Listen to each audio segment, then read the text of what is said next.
ሰላም ጤና ይስጥልኝ ውድ የሶሻል ሚዲያ ድረገጽ ተከታታዮች ሞቅ ያለ ሰላምታዬ ሁላችሁም በያላችሁበት ቦታ ይድረሳችሁ እላችኋለሁ። እንግዲህ ሁላችሁም እንደምታውቁ በሀገራችን ውስጥ አሁን ያለው የፖለቲካ ቀውሱ ምን ይመስላል፣ ወዴት እያመራ ነው የሚለውና የሚዲያ የሶሻል ሚዲያ አጠቃቀሙ አሁን መንግስት በተለያዩ ሚዲያዎች እና ዋልታም እና ኢቲቪም የህዝብ አስተያየትን እየተቀበሉ ነው። የሶሻል ሚዲያ ወይም ደግሞ ማህበራዊ ሚዲያዎች ተጽዕኖ ምን አይነት ተጽዕኖ እየፈጠሩ ነው፣ ህዝቡን ደግሞ ምን አይነት የፖለቲካ ቀውስ ፈጥሮበታል የሚሉና የተለያዩ ፖለቲካዎችን የምንዳስስ ይሆናል። ከበጀምቶ ታፊ ጃለተምቶታ ኢልማን ኦሮሞ ቀቃሊ ሰደርካ ኢድል አዱኛቲ አርገምተን ኤጋካ ቡኡሪ ረኮ ተስገቢ ፊ ነገኝ ደበሙ ብየ ኬኛ ኬሰቲ ቡኡሪ ረኮ ከና ኤኑ ከጀዱስ ከላሉ ታየቹ ኤጋካ አኩማ ቤከሙ ዲጋ ኢልማን ኦሮሞቲን ዲጋ ቄሮ ኦሮሞቲን እንጂፈኖን አርገመ ዮካን ጅጅረምኒ ዱፌ ሞቱማ አባይሬ ኦፍራ ቡሰኒ ሞቱማ ዲሞክራታዋ ተኤፊ ሞቱማ ሲርነ ፌዴራሊዝሚ ወልቂጡማ ረት ሁንዳይ ማጆሪቲ ሩል ማይኖሪቲ ራይት ይሰጀዱ ለፈቀብሲሱዳፍ qeerroon shoorri inni taphatee akkuma sadarkaa addunyaatti beekamu ka shoora kana hin jedhamne jechuudha. Akkasumas gartee lubbuu isaa qaalii itti kafalee dhiiga isaatti jigsee lafee isaatti cabsee duguugaan sanyii irratti raawwatamee har'a as geennee jirra. Kanaafuu qabsoon yookaan ammoo injifannoon nu argamne kana ammoo namni biraa yookaan ammoo tinuu yeroo nuti akkasitti duguugaan sanyii irratti raawwatamaa ture warroonni rafaa turan warroonni mugaa turan har'a ammoo boolla jiran keessaa bahanii gabbahanii gaa amma akka injifannoo kana argamsiisanii yookaan ammoo injifannoo kana isaan fidanitti fokkoraa jiran jechuudha. Kanaaf wal qabsiisee gaa nuti ilmaan Oromoodha. Erga jijjiiramni kun dhufee mootummaa tiim lammaa yookaan ammoo Dr. Abiy Faa jechuudha. Tiim lammaadha jechuudha. Isaan kanatti uummanni Oromoodha nu ceesisaa dimokiraasii nu fidaa jedhee amaanaa adaraa uummanni Oromootti kennatee jira. Amaanaa yookaan adaraa uummanni Oromootti kennate kana bifa Oromoon barbaadu yookaan kallattii uummanni Oromootti barbaadutti qabanii deemaa jiran moo warroota gartee kaleessa booroo keessa turan, warroota kaleessa nu jibbaa turan, warroota kaleessa nutti qoosaa turan yeroo nu akkasitti duunu nutti matarratti nu baanii nutti caffaraa turan isaan tutti fayyadamaa jira moo Oromootti itti fayyadamaa jira ka jedhu kanas ilaaluun barbaachisaadha. Gabaabumatti wannan jechuu barbaadu tokko maalidha? Rakkina buqqa'iinsi yookaan tasgabbii dhabuun nageenyi biyya san keessatti argamuu dhabuun nageenyi tasgabbaan yookaan nageenyi waaraan dhufuu danda'u dhabuun rakkina bulchiinsi mootummaa Abiy amma biyya hoogganaa jirutu responsibility yookaan riskii fudhataa jechuudha. Kana jechuun maalidha? Biitii seera qabdi. Seera tumatanii seeraan bulti jechuudha. Biyya Awurooppaa keessa jira, biyya Ameerikaa keessa jira, warroonni jirtan seerri biyya takkaa tumamee kataa'uuf nageenya uummataa fi tasgabbii nageenya biyyaa eeguudhaaf seerri tumama. Namni seera cabsi tokko seeratti gaafatamuu qaba. Namni seeratti gaafatamu kun nama akkam? Nama gartee sabaaf sablammii walitti buusuudhaan hokkorri garaagaraa akka uumamu dargaggoodhaan gurmaa'aa ijaaramaa jechaa warroota gartee duugaa sanyii akka biyya san keessa raawwatu yookaan ammoo sirni kun akka diigamu biitii sun akka bittinnoytu sirrummaan federaalizimii kanaa fi konstitushiniin biyyattii dhiigaa fi lafee uummata sabaaf sablammoo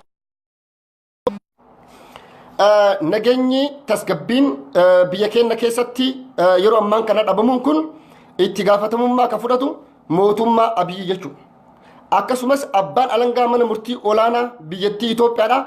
Dirqama seerri biyyattii hojiirra ooluu qaba. Tasgabbiin nageenyi dhufuu qaba. Walitti bu'iinsi kun dhaabbachuu qaba. Bu'uurri walitti bu'iinsa kanaa warra seer dhablummaadhaan deemu ka seeraan ala of gurmeessanii akka mootummaatti of ijaaraa jiran. Warroota amma kun akkas namoota Iskindir Naggaafaa jarri magaalaa Finfinnee keessatti gochaa jiran argaa jirra jechuudha. Wanti akkanaa kun yoo itti fufu taate biitiituun garam deemti. Injifannoon ilmaan Oromoo dhiigaan fidan kun ammallee wareegama biraa nu kafalchiisuuf deema. Nu kafalchiisuuf deema wareegama biraa.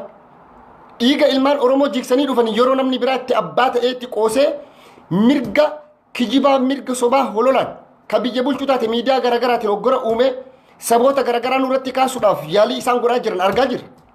Yoo ka kun godhamu taate Oromoon ammallee taa'ee wanni itti ilaalu tokko illee hin jiru jechuudha. Wareegama biraa kafaluudhaaf deemnaa jechuudha. Ilmaan Oromoo biraatti gabbaruudhaaf deemnaa jechuudha. Kun akka hin taaneef ammoo maal godhuu irra ture Dr. Abiy fan muummichi ministeera Dr. Abiy jalqabuma warroota amaaraa kana amala jaraan beeku amala jaraan wallaaluu dhabuurraa akka ka'etu rakkoo kana hunda fide tokko kana inni lammataa biitii osoo hin tasgabbaayin odoo miila lama hin dhaabbatin warroota nagaan asaayilama gaafatanii koolagaltummaa gaafatanii koolagaltummaan isaanii mirkanaa'ee fi kuun Awurooppaa kuun Ameerikaa kuun Kanaadaa keessa jiran ofitti yaamuun badii guddaadha kana dubbachaa turre warra biyya alaa jiran kana warra hidhannoodhaan socho'an dimokiraasii takkaan biyyi dhufu hin jiru mallas dubbachaa ture dimokiraasiin takkittiidhaan wanni dhufu hin jiru biyya dimokiraasiin dagaagaa keessa jiru keessatti biyya dimokiraasiin keessa akka ilmoo daaddeen oofanitti guddisaa deeman malee takkaan dimokiraasii unlimited ta'e kana biyya Awurooppaa jiru jechuudha. Balaruu goba kana jaan dhufte. By the way, garangalchine beetille. Anillee barammayyaadha. Akkam baga jiraattan ilmaan Oromoo as keessa jirtan. Maarree namni hin jiru sheerii godhaa nama dhibbaa ho'i qofan mul'ata. Maarree maal ta'e Oromoo? Rakkoo qabu warroonni boqqoo dhufanii ni ilaalanii nuti aayidaa kenna dabarfachuu qofa si galee. Okay. Booda laatanii rakkoon hin jiru dhugaadha. Waan raasaa jirtullee dhaga'e. Qabxiilee hedduutu jira qabxiilee daawwataan itti deemna. Amma rakkinni bu'uurri tasgabbii fi nageenyi dhabamuu biyya keenya keessatti dhufe kanaaf itti gaafatamummaa mootummaa Abiyyi. Shakkii malee. Mootummaa Abiyyi maaliif ta'e yoo jettu taate warroota jechaa dubbachaa turre dubbii keenya tana hin tuffatina. Wanti nu dubbanne hundi hojiirra oolaa jirti. Yeroo warri daasbooraan biyya alaatii galu mootummaa gartee odoo luka lamaan hin dhaabbatin odoo biyya san hin dhuunfatin odoo wal dhabbiin mootummaa TPLF fi Abiyyi jidduu jiru warra biyya waggaa 25 biyya san keessatti olaantummaa isaaniitiin biiti bulaa turte san osoo wajjin araaran buusiin yookaan tasgabbiin godhin osoo furmaata waaraattiin godhin takkaan lafaa ka'anii utaalanii of jaalachiisuudhaaf jechuun namoota saboota minilikii fi jinni abbaa fedhannutti faarsuu hin danda'amu. San malee warra nagaan jiraachaa jiru Ameerikaa keessatti firraa bargarii isaa nyaachaa jiru kun gimbo sabatti kun maqaa abaawootiin haa ta'uti warra jaarmaya siyaasaa kamuu miidiyaa holola miidiyoota kijiboota hunda ofitti yaamanii biitii akkasiin jeeqamtu godhaa jiran jechuudha. Kanaaf itti gaafatamummaa akka fudhatu muummicha ministeera biyyattii hoogganaa jiru kanattu rispoonsibilitii fudhataa jechuudha. Ilmaan Oromoo dhiigaa fi lafa itti gabbaranii dimokiraasii fidu. Dimokiraasii jechuun ammoo saba tokko akka bulguu godhanii kaasuu waan isaan ta'in irratti abbaa ta'uudhaaf finfinneen kiyya matakkal kiyya akkasumas walqaayitii fi waan adda addaa kana kaasanii amma habashoonni bifa haaraan ijaaramanii gama miidiyaatiinis haa ta'uti gama jaarmee isaanii cufan ejjannoo tokko kaayoo tokko ilaalcha akka takkaa qabatanii warroota deemaa jirantu jira jechuudha. Tokko kana lammata ammoo warroota silaa saba Oromoo kana jibban akkamitti faaruun afaan Oromoo charchii keessatti faarfama jedhanii warroota dhaadachaa turan azmaariilee jechuudha. Har'allee Oromoo fi Oromoo akka lukkuu fi akka aduu godhanii warroota kaasan har'allee dubbachaa jiran warroota kana of jala fuudhanii deemaa kaan kaaniif faarsaa kaan rukutuudhaaf deemaa wayyaaneen maaltu dhugaa jettee taa'alaala jettee jechuudha. Rakkinni amma dhadhate kanaaf itti gaafatamummaa kan fudhatu rispoonsibilitii kan fudhatu bulchiinsa mootummaa Abiitu fudhataa jechuudha. Kun ammoo maalirraa madde? Rakkinni kun maali? Rakkinni waan kanaa seerri biyyattiin tumattee lafa kaamee jira jechuudha. Ati biyya Awurooppaa jettaan biyya Awurooppaa jira. Biyya Awurooppaa keessa dimokiraasiin ni jira, ni jira. Garuu namni seera cabse tokko seera biyya kanaa cabse, biyya kanatti uummata tokko cabse murtiitti dhiyaataa jechuudha. Immediately murtiitti dhiyaataa jechuudha. Immediately amma biyya keenya keessatti seera dhablummaan hin jiru. Mootummaan hin jiru. Mootummaan akkamitti hin jirre? Akka mootummaan hin jirre ragaadhaan agarree jirra. Bulchiinsi magaalaa Finfinneedhaa osoo jiru teessoo masaraa mootummaa Oromiyaa osoo taatee jirtu har'a warri Iskindir Naggaafaa jedhan dargaggoota kashlabboota warra hattu ijaaranii warra gartee akka waastinaa yookaan akka gaaraantii ta'anii dargaggoo biyya san keessatti ijaaraa jiran. Dargaggoonni isaan ijaaran kun dargaggoota dhugaadhaan gaafii mirgaa gaafatanii gaafii dimokiraasii gaafatanii yookaan jennee ilaallu taate no kan dimokiraasii kan dhugarraa fi haqarraa fagaate jechuudha. Warri kun maal godhuudha? Kashlabboota hojii kashlabbummaa dalagan shororkaa biyya san keessa uumanii mootummaan kun biyya tana ceesisuu hin dandeenye, nagaaf tasgabbii buusuu hin dandeenye, dimokiraasii dhufuu hin dandeenye, sabaaf sablammoota nageenya isaanii eeguu hin dandeenye jedhanii by the way responsibility sabaaf sablammoota magaalaa Finfinnee keessa jiran hunda namni tokko qaqacceen isaa tuqa mootaate mootummaa federaalaatiin bikkatti gaafatama. Mootummaa abiitu gaafatamaa jechuudha. Maaliif akka jennu taate magaalaan guddoon teessoon mootummaa naannoo Oromiyaadhaa Finfinneedha. Kanaaf magaalaa Finfinnee keessatti rakkoo dhufuuf responsibility kan fudhatu mootummaa naannoo Oromiyaati. Oromoo kan hin beektu konstituushinii akka taa'ee jiru jechuun konstituushinii akka taa'ee jiru. Magaalaa federaalaa jechuun bara mana kiraati. Magaalaan federaalaa boru jechuudha. Maqalee ta'uu dandeetti, Baardaar ta'uu dandeetti, Asoosaa ta'uu dandeetti. Uummanni Itoophiyaadhaa waliigalee mootummaa teessoo mootummaa Oromoo jijjiiruu ni danda'a. Garuu magaalaan guddittiin Oromiyaadhaa immoo jijjiiramuu hin dandeettu. Teessoo mootummaa Oromiyaadhaa jijjiiramuu hin danda'u. Maaliif kun waan konstituushinii irra jiru waan barreeffamee jiru jechuudha. Nama seera kana cabsee kayii tadaraachi tanas jedhanii keessattuu dhaabbilee miti mootummaa osoo ta'in dhaabbilee dhuunfaa Oromoo kophatti adda baasuudhaan attack gochaa jiran rakkoo Dangadda Boolee Mikaa'elfaatti dhalatillee agartee jirta. Hokkora akkanaa kana uumanii biyyi tun kallattii hin barbaachisnetti akka deemtu warra godhuu barbaadantu jira jechuudha.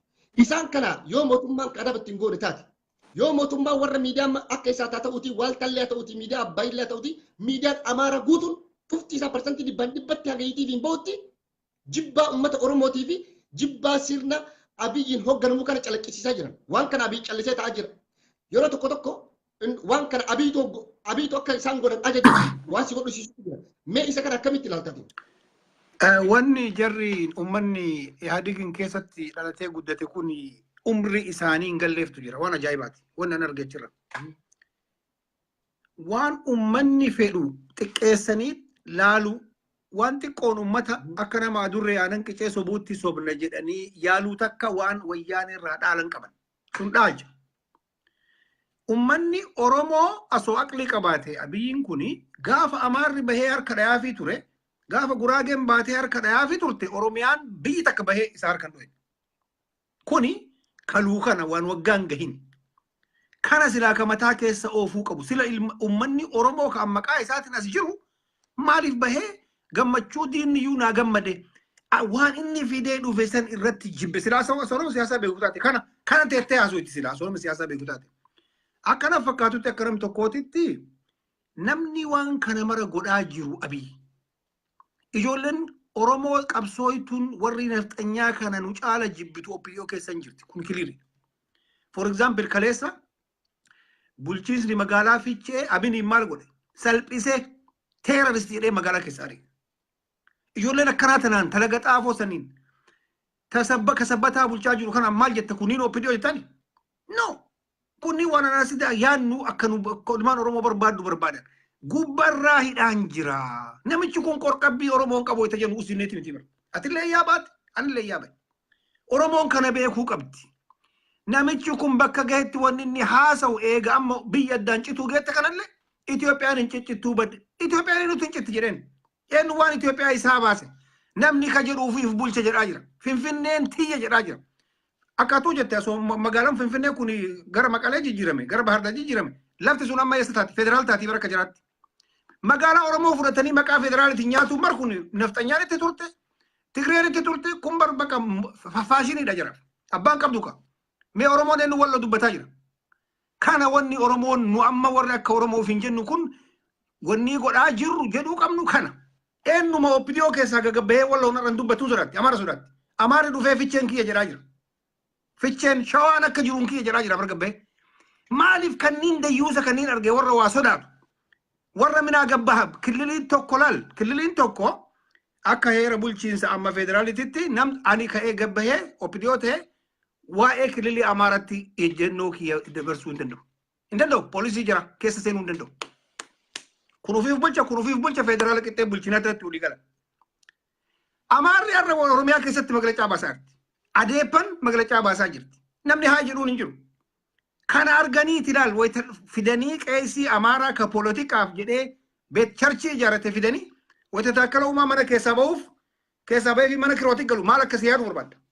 Kunniin gaallochi እንደዚህ ናቸው ሲንጀረን የተለመደ ነው ጋላን ዝም ብለህ በቃ ወኔ ጀ ከኒንቱ ነው አረብሲሰ ደዩስ አከናቱ ነው አረብሲሳ ደሜ አብይ ኢትጋፈተሙን ኢሳ ኢስላም ሙረቴ አቺታ ኢምቤካ ሂናፉ ዋኤ ፊንፊኔ ከና akka safaata akka inni ilaalu kanatti maqaa Itoophiyaa jala dhokattii kana warra maqaan isaanii Abbaba abbaan isaanii qilxuu kanatu na deeggaree Finfinnee Oromoo irraa fuudhee abbaa Finfinnee biyya jijjiiraa Oromoo irratti walii galteerti. Amma Oromoo waliin bu'u yaa Oromoo cafaqee Amaara jedhan nu bulchuu yaalu lamaanuma kana carraan isaa sin jedha kanarratti waa'ee kanarratti. Ammalal qabxiilee waa'ee amma ODP'n tarkaanfii magaalaa Finfinnee irratti magaalota naannoo Oromiyaa irratti fudhachaa jiru dhibbaan dhibbatti ilmaan Oromoo ni deeggarraa cinaa dhaabbanna. Amma waa tokko beekuu qabna. OPDO dullattii fi ODP addaan baasuu qabna. Warri amma tarkaanfii akkanaa fudhachaa jiru Asalla irratti wanni fudhatamaa ture, Adaama irratti wanni fudhatamaa ture ilaala amma tiim lammaafaa warri jennu adde Adaanach amma itti gaafatamtuu galiiwwan Itoophiyaa jechuudha. Adde Xayyibaa Hasan kantiibaa magaalaa Shashamannee Habibaan ammoo Lagaxaafoo akkasumas Sulultaas haa taatuti gartee weerarri lafaa wal qabate amma Dr. Ambaachoon pirezidaantiin mootummaa naannoo Amaaraa akka amma ta'e kun yeroo inni ministeera aangoo ministeerummaa irra turetti Amaara hunda amma naannoo Finfinnee weeraree jiru kana cufa በተደራጀ መልኩ ኢሳንቱ ቅንዴሴ ጉርሜሴ ፋይናንሲidhaan ፈንዲidhaan ንግድ ባንክ ፊ ናሽናል ባንክ ኢሳ ብሔራዊ ባንክ ጀኑ ከነራ መለቃ ገራገራ ሊቄሱዳን መቃ ሶባቲን ዋን እንጅር ለጀቹ አከለፍቱ ወረረምቱ ጎደን ይጀራ ወረረ ከነባል ፊሳን በርባዳን ቦር ናኖ ሰኔው ከቁብሲሰኒ ኡመኒ ኩ ናኖ ሰኒቲ ከባጭቱ ፍታቴ ማጋላ ከነ አቡማ ኦሮሞ ደብሲሱዳፍ ፈልሙዳፍ ዋን ኢትያደመ ኢትጥየፈተመ gurmaa'ee qindaa'e jechuudha. Kana godha eenyudha? Ba'aadeen mataa isaati jechuudha. Ba'aadeen mataa isaati. Ba'aadeen waan kana akkamii godha? Yeroo fincilli Oromoodhaa jabaatee itti fufu akka mootummaan yookaan sirni kun kufu yeroo agaran warroota kana guruuppiidhaan Gondarii fi Gojjamirraa bakka garaagararraa guuranii faayinaansiidhaan mallaqaan deeggaramuudha. Kana ragaa qabatama jira. Warra achirraa isaan fidan jechuudha. Kun hundi inni beekama jechuudha. Kanaaf nuti ammoo ilmaan Oromoo seef dhabnummaa kana adde Xayyibaa Hasan gadda ejjannoon isii ejjannoo gaadhaan ammallee gara duubatti hin deebitu. Manneen seeraan alaa diigamuun ammallee itti fufa jetti. Manneen 12 ol ni diigaman jetti. Wanni har'a naannoo Finfinneetti ta'e kun wanni Lubbaa Boorii fi Amboo fi Shaashamannee fi Adaamaa fi Asallaa fi magaalota Oromiyaa garagara biroorraa adda ta'e tokko miti. Waan kana ammoo akka saba tokko qofa irratti xiyyeeffatee Amaara qofa buqqisu tokkotti fakkeessanii warri miidiyaa kun wanni isaan oofan kun fudhataman qabu. ODP sodaachisaatti hin jiru. OPDOon garuu sodaachaa jirti laala. OPDOon maal jetti? OPDO jechuun warra quuqama Oromummaa fi dhiiga Oromummaa hin qabne jechuudha. Amma wanni fudhadhu laala Ermiyaas Laggasa hin beektaa beeksisatti gubbaa jiru. Yeroo Itoophiyaa turetti laala Ermiyaas Laggasaa miliyoonatu OPDO jira ODP keessa jira. Ermiyaas Laggasaa kun mana marii magaalaa Finfinnee keessatti ODP bakka bu'ee OPDO bakka bu'ee aangoorra ture jechuudha. Amaaraa miti bakka inni bu'e. OPDO Oromoo bakka bu'ee magaalaa Finfinnee keessatti mana marii bakka bu'oota keessa seenee sadarkaa aangoo argachaa ture jechuudha. OPDO akkana kanatu arrallee nu keessa ciisaa jechuudha. Warra gartee yoo ati achi eenyummaa isaanii hin beekne dhiiga Oromummaa hin qabne jechuudha. OPDO akkanaa kun ammallee ni jira. Miliyoonan jira. Amma maal jechaa jiran? Waa'ee kondominiyeemii kana irratti wal qabdee jirti ODP'n. Sirrii malee wal qabanii jiran. ODP'n ejjennoo qaba. Tiim lammaan jechuudha. Tiim lammaan ejjennoo magaalaa Finfinnee irra qabu. Mirga abbaa biyyummaan Oromoodhaa qabu. Ka qeerrootiin ka Oromootiin addaa miti. Gadda ibsa ejjennoo isaan irratti illee agarree jirra. Ibsa ejjennoo isaan baasan miidiyaan Amaaraa illee wacaa turan. Garuu OPDOon maal jetti? OPDOon tun Amaaraa nutti wacuu kana akka maal nutti muufachiistanii lama manneen amma seeraan ala ijaaraman kun buqqa'uu hin qabu diigamuu hin qabu jijjiirama kana nu harkaa baha koonfidensii qabanii bara koonfidensii waan hin qabneef jecha waan kana dhaabaa haa dhaabnu hixallee naa kennamu jechaa jira. ODP ammoo jenna olisii maalidha daangaan sararamuu malee hixaan bahee koyyee ficcee mootummaa naannoo bulchiinsa mootummaa naannoo Oromiyaa jalatti galu malee wanni kennamu takka hin jiru jettee ODP ejjennoo qabdi. Tiim lammaan jechuudha. Tiim lammaa yeroo jennu warroota ejjennoon qeerroon qabu warroota qabu jira. Kana dhibbaan dhibbatti beekuu qabda. Waa'ee amma walaa Gimboo Sabaatti warra alaa kana guutu osoo biyyi hin tasgabbaayin Abiy osoo luka lamaan dhaabbatiin uummata kana ifitti yaaminaa jennee wayiwachaan turrenu. Jechaan turrenu. Rakkinni kun akka uumamu waan beeynuuf jechaa turre jechuudha. Maaliif dhugaa dubbanna dhugarraa gara duubaan deebinu jibbiinsa abiyyiin qabnu jibbiinsa oppiidoon qabnu jibbiinsa namuu qabnu garuu nuti kan barbaannu injifannoo ilmaan Oromoo fidan akka itti qoosamu abbaan fedha akka itti burraa qofamu hin ajabnu garuu mirga namaan tuqnu mirga sabaa salmii tuqnu mirga kenna tuqsisu injifannoo kenna ammoo nama biraatiif dabarsinee ilaallu jechuudha. Tokko kana lammaffaa qabxiin ati reef kana kaaste anaasiina fakkaate yeroo keessattuu laga xaafoo irratti warri miidiyaan habashaa dabarsaa turte laayivii hojjetalanii turre iyyaadatta. Achirratti waan tokko jennee turre sagalee keenya bar ni jira viidiyoon keenya ni jira. Maal jechaa turre miidiyaan habashaa kun mootummaa kana sirna kana jijjiiruuf deema. Amma miidiyaan amaaraa maal jechaa jira miidiyaan habashaa hoo laalte isaatillee haa ta'uti riyootii noo qaccaqatu taate miidiyaan amaaraa hundi maal jechaa jira. Mootummaan coomsaa biraan haa dhaabbatu mootummaan coomsaa biraa haa dhaabbatu jechaa jira. Oromoon bulchuu hin dandeenye jira nafan guuttatanii. Maaltu kana jechisiisi waca kana godhanii rakkinneetu geedoo uumame kana ka amaaraa fi ka amaaraa miiliyoona buqqa'uu bardantaa jiraati miti. Saba biraa kana qabatanii mootummaan kun biyya tasgabbeessuu ceesisuu hin dandeenye jedhanii mootummaan coomsaa biraa akka dhaabbatuuf hawwii qaban. Achirratti ammoo maal gochuu barbaadanii konstituushin seerri biyyattii kun guutumaa guututti akka jijjiiramuu barbaadan ammallee jedhe. Dhugaa jette mootummaan coomsaa yoo dhaabatutti walii galan awwala wanni diigamu heera amma jiru kana. Heerillee ka yerootti ba'a. Achi keessa heera isaanii ka amaaraa abiyyi amaarri achi jiraa fi dargii nuti turuuf baay'isawee asirratti wanni Oromoon beekuu qabdan itti dansi kutuu dhiifama. Amaarri amma istirateejii haarawaa lamaan bahaa jirti. Kun amma haarawaa kun. Waraana dargii maqaa waraana Itoophiyaa duriitiin akka jiru wal ijaaran asallaa keessaa namni 300 galmaa'ee jira. Qeerroo kana beekuu qabdan. Nama 300 amaarri xiixan waraana durii ka umriin isaa 50 gadi. Remember waan jiru kan.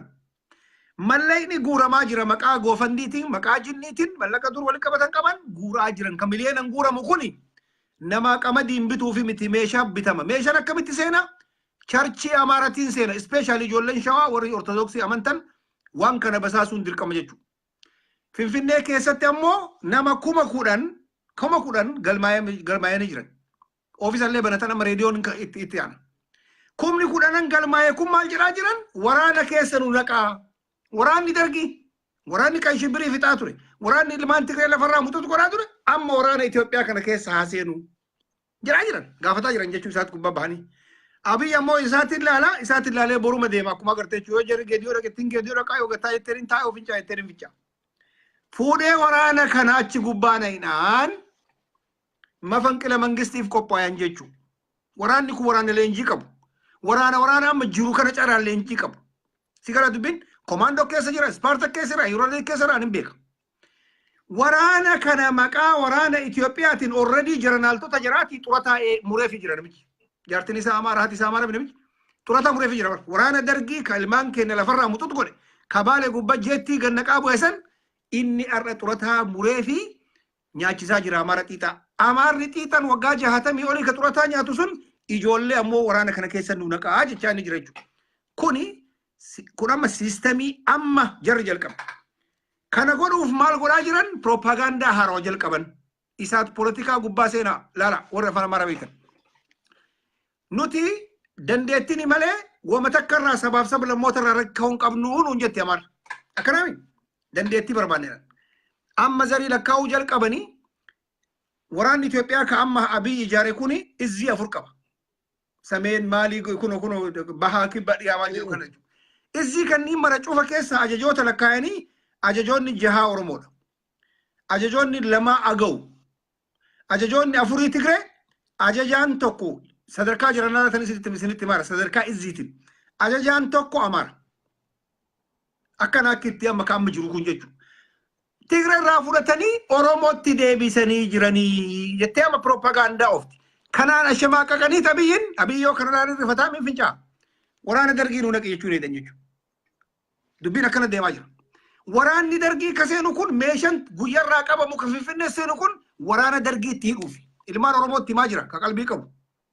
Ofiisii jara laaluun dirqama. Basaasuun dirqama. Hojjetanii hin deemina. Taaksii yaabbattan basaasuun dirqama. Ispeeshaalii charchii Amaaraa basaasuun dirqama. Akka isaan durillee nu bitan kanaani beekuun dirqama jechuudha. Akkanatti deemaa jiranii namni ilmaan Oromoo uf durallee ODP fi OPDO tam jettee sii deebi'a. OPDO maafi ODP tanaa namni addaan qoodaa jiru Abiy. Riskii dhufu siima. ODP fi OPDO'n wal dhahuu kana keessa wayyaan illee harka qabdi. OPDO'n durii haga ammaatti wayyaanee wajjin hidhaa qabdi. Remember, akka mootummaan jiidu barbaadam jirra. Jarri nyaatiin sarraayyii malee akka ture fedhette Ermiyaas Laggasaa fa'aa waan taateef dantaa isaati miti. Itoophiyaan jiraatte, Oromoon jiraatte dantaan isaanii mallaqa. Keessa ammoo jibbaa ilmaan Oromootu jira jechuudha. Jibbaa sanitti fayyadamanii Tigree wajjin hidhata ka qabantu jira. Namichi kun yeroo ammaa kanatti nama sabii gubbaa jiru. Mootummaan akkamitti deemaa jira? Akka warri politika siyaasaa saayintistiin haasawitutti amma mootummaan federaalaa humna dhabaa jira. Gara kutaatti gadi bu'aa jira humni. Akka dur zamana masaafinti jechuudha. Duraa wayita Mallas Zeenaawiin beeytanii maakalaayutu achirraa gad ajaje namichi tokkochisantu waan maraa gad ajaje. Amma sansaranni sun diigamee jira. Amma kutaan mataan isii kililiin mataan isii humna godhattee ofirraa dha'uu dandeetti. Faayinaansii lasoo wayyaanan irraan saamin ofirratti fandii gooti. Waraana ofii ijaarachuu dandeetti. Akka OPDO'n tokko taatee waraana ilmaan Oromootu baay'isee hin ijaarre lamatti addaan qoodan jechuudha. Yeroo maraa beekee Abashaa siistamiin jira lammumatti OPDO Oromoo addaan qoodu. Ammas biratti baalee waa tokko sii malage waanuma icciti ma'an beeku ummanni Oromoo beeku qaba jechuudha. Wanni iccitiidhaan biyya bulchan tokko hin jiru jechuudha. Amma ODP fi OPDO wal quraa jirti. Tiim Alamuu Simeefaa Abbaa Duulaafaan warri durii jechuudha. Tiim lammaa dhahuu barbaadan. Tiim lammaa akkamitti dhahan? Tiim lammaan ummanni kenna gooftaan kenna ummata kennaa jedhee warra amanu. Warra gartee injifannoo ummanni Oromoo dhiigaa fi lafa hin fide kana irratti dhumnee ummata kenna wajjin duguu gamna malee dabarsinee alagaaf hin laannu alagaaf hin kenninu warra jiru. OPDO dullattiin ammoo warra dhagaye waa tokko simati wayyaaniin lafa laga xaafoo san hin gurguranne. Of course. Kasabbataan gurgurre. Kaburraayyuun gurgurre. Namni gurgure OPDO dullattiidha. Bar Tigreetu dhufee magaalota san bulchaa ture. Tigreen dhiibbaa gootellee magaalaa san gurguruu hin dandeettu. Hattootuma OPDO keessa jiru jechuudha. OPDO keessa qulqulluutti akka hin jiru ODP keessa soo akka ta'u taate namni waan laaqqatiin hin jiru. Haa ta'uuti garuu eegatoo batanii eegatoo baa deebi'anii as ummanni Oromoo eegatoo bachiise as warra ibaadaan eegalintu jira jechuudha. Warri ibaadaan eegalin kun OPDO dullattiidha jechuudha. OPDO dullattiin tun maal godhaa jirti amma? Tokko tiim lammaa kana ummata Oromootiin wal dhabsiisuu barbaaddi. Akkamitti wal dhabsiisuu barbaaddi? Keessattuu abbootii gadaa Oromootiin. Jawaarfaa wajjin. Obbo Baqqalaa Garbaafaa wajjin. Araara adda bilisummaa Oromootiif ODP jidduu jiru akka nageenya waaraa furmaata hin arganne shirri jabaan shirri cimaan irratti dalagamee jira jechuudha. Tiim Alamuu Simeefaa wajjin. Obbo Alamuu Simee itti gaafatamaa waajjira dhaabaa ODP'ti. Waajjiroota guddoo Oromiyaa keessa jiran cufa isatti hojjechaa jechuudha. Kanaaf tiim lammaan maal godhuu barbaade? Jalqaba yeroo warra alaa kana yaaman tokko yaamtee wayi tokko dhiistaa hin danda'amu bara. Mara iyyaamtanii Oromiyaan waraana jabaa waraana cimaa kan mootummoonni federaalaadhaan beekne kan mootummoonni naannoodhaan hin beekne yeroo Mallas Zeenaawii turetti Junaayidii Saaddootii fi Abbaa Duulaafaan yeroo san Kamaal Galchuutii fi Haayiluu Gonfaa faalleen biyya turan. Biyya keessa turan laa. Jeneraaltonni Oromoolee yeroo sanitti jechuudha. Koreeltonni Oromoolee biyya turan. Maal godhan? Special Force waraana leenjii kumaandoo 15,000 Oromoo cuma beeka. Namni Oromoo kan hin beekne abbaa feetanii irraa deematti dhagaa. Caqasa. Kamallas hin beekne. Kan mootummoonni naannoo Amaaraa fi naannoon biraa hin beekne Special Force 15,000 leenjisanii turan. Junaayidii Saaddoo yeroo aangoorra turan jechuudha. Maal godhuudhaaf ture yeroo san? Fonqolcha mootummaa godhuudhaaf. Waraana 15,000 Special Force naannoo Finfinnee san suuraa hin fidanii Bishooftuu keessaa Ajaraayilii keessaa hunduu kan qindaa'e wanni hunduu jechuudha godhuuf turan. Mafakkala mangistii Mallas irra godhuu turan fonqolcha mootummaa godhuudhaaf ture yaalan jiran. Waan kana iccitii kana namni mootummaa Mallasitti himee yookaan mootummaa federaalitti himeennu. Iccitii kana Asteer Maammoo Muktaar Kadiirfaatu himee jechuudha. Iccitii kana jaratu baasee jechuudha.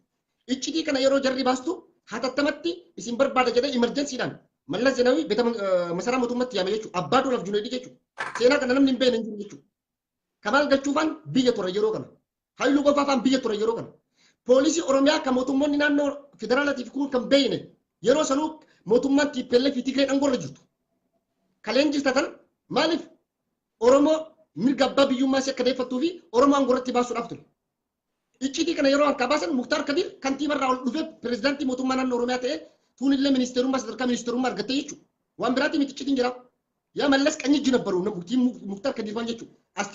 Asteer faan kuma dammaqsaa faan jechuudha. Har'a wanti sun fasholoofnan mallas waan biraa gochuun barbaanne. Maal godhe? Waraana kana diiguu qabna jedheen. Waraanni kun hin diigama. Cinaan isaa poolisii Oromiyaa, cinaan isaa poolisii federaalaa magaalaa Finfinneetii fi makalaakaa keessa seenuu qaba jedhanii akkasitti argaa diigan.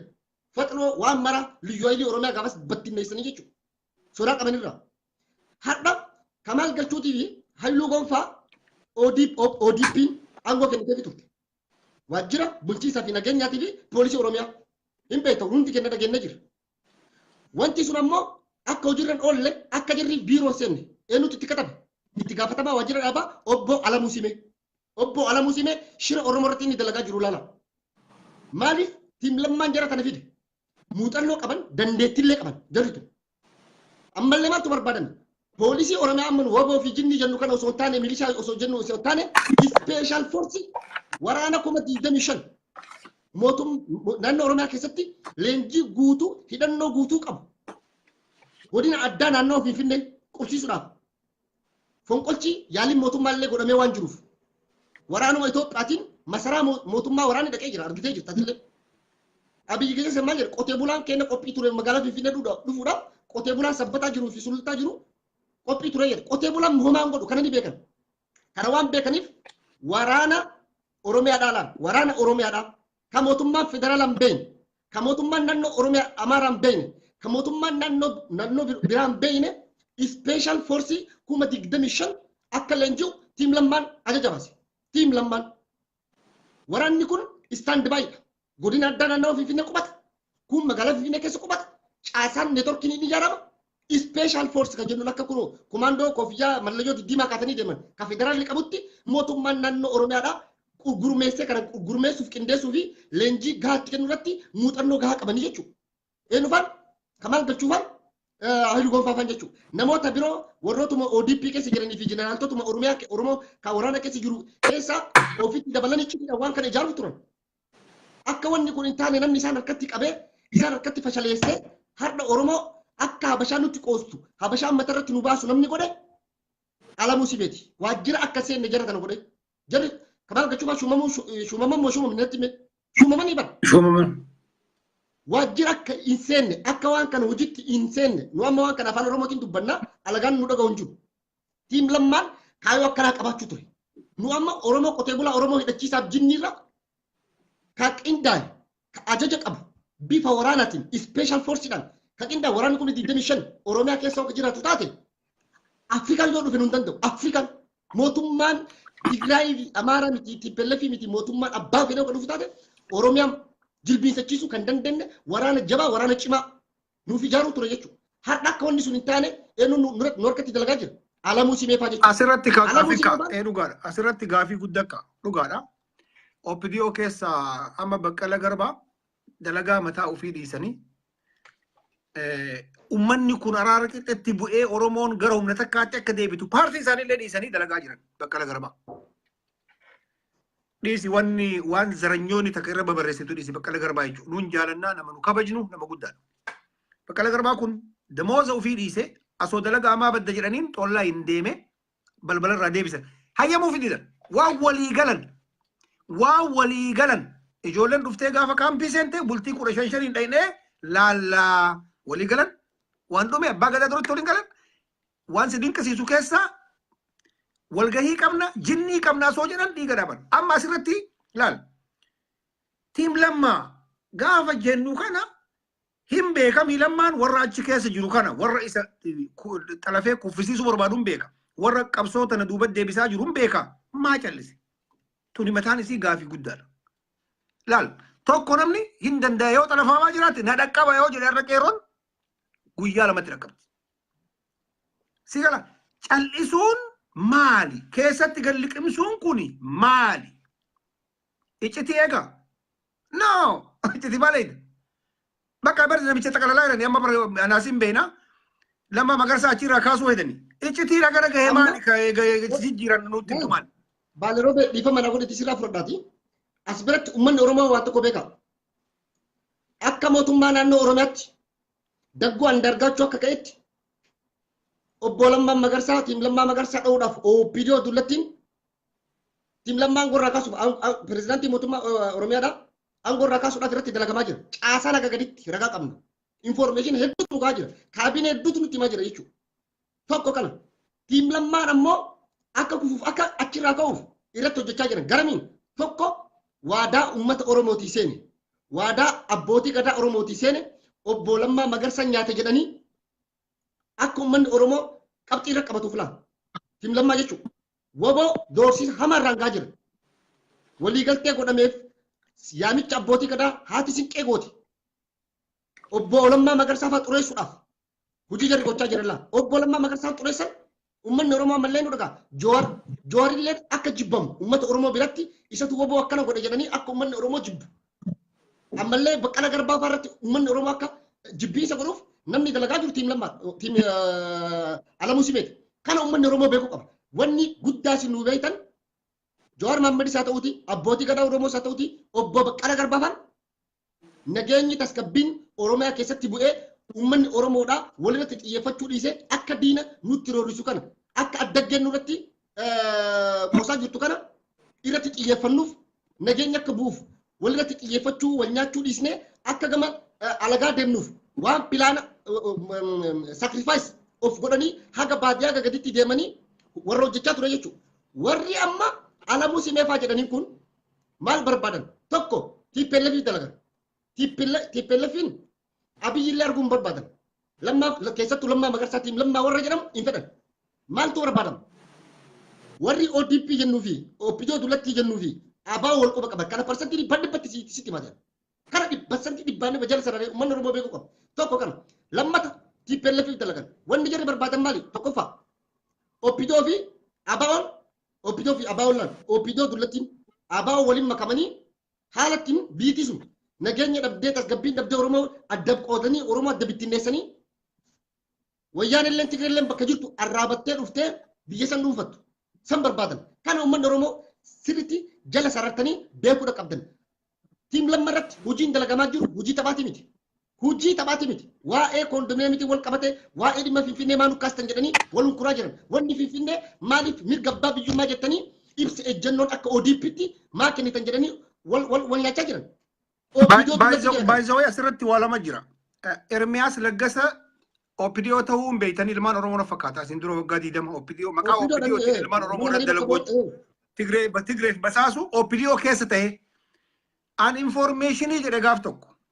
Achi keessaa naa dhufaa jedhe kunuu ragaa keessan yoo ragaa namni barbaadan jiraatan OPDO dullattii keessaa ጓደኞonni isaa jechuun hojiin dalagaa turan አማርቶን መካን አቺ ኬስ ይልተቀመጥ እኔ ከውስጥ በደረሰኝ መረጃ ከዛው ከኦፒዲዮ ውስጥ በደረሰኝ መረጃ ካነ ጀቹን ሂደኖ ጅረ ጀቹ ኢሳት ሚዲያው ጅልን ኦፒዲዮንቱም ዱለቲን ጋፍንክ የከናም ጀ አኔ ሮመራ ጋፍንክ የማሊፍ ተያ ከረታም ማሊፍ ለማን ጨልሴ this is my question my friend አመናም ገሪ ማል ጀራ ስረት ወር ሲያሳም በይኔ ጨልሳ ጀዋሪን ቆፈ ደጋያ ጀዋር ማር ከቀም ከሮ አርከ ቁላውለ ኑቲ ከሐሰያ ጅሩዋ ኤፓወሪት ወረዋ ኢጃሩ ደንደሁ ወረ ሜሻ አርካ ቀቡ ወረ ሲያሳ አርካ ቀቡ መሌ ኡሌ ደምብየ ቀበቹ እንደንዴት ጀዋር አርካ ኡሌ ኑ ጀዋሪን ቀሮ ኢጃሪ ጀናን ሲዱ ከጅራዩ በርባችሳተ ቀሮ ኦሮሚያ ዮ ከነን ጎድን ጀዋሩም ተከኩሩ እንደንደ ኮምፒውተር ኦፊ ፉደቴ አማ ዮ ከብየን ገለ ሶራቺሳ ጅረኒ